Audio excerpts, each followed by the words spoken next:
এই পরিবর্তনের আগের মুহূর্তে আমরা একরকম ছিলাম,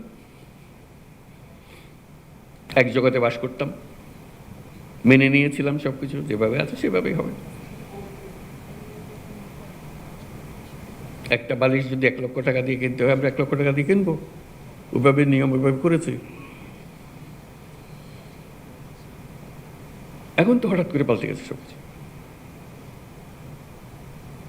সে পরিবর্তনটুকু যে আমাদের জিম্মায় হচ্ছে, এই জিম্মাটা বদকার।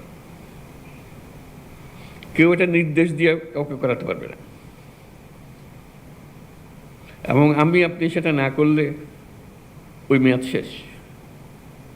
পরে যারা আসবে তারা ওরা তো করে গেছে, এগুলো এইভাবে করেছে, আমরা এভাবে করছি। আমরা কিন্তু বলতে পারছি না ওরা ওইভাবে করে গেছে, আমরা ওইভাবে করছি।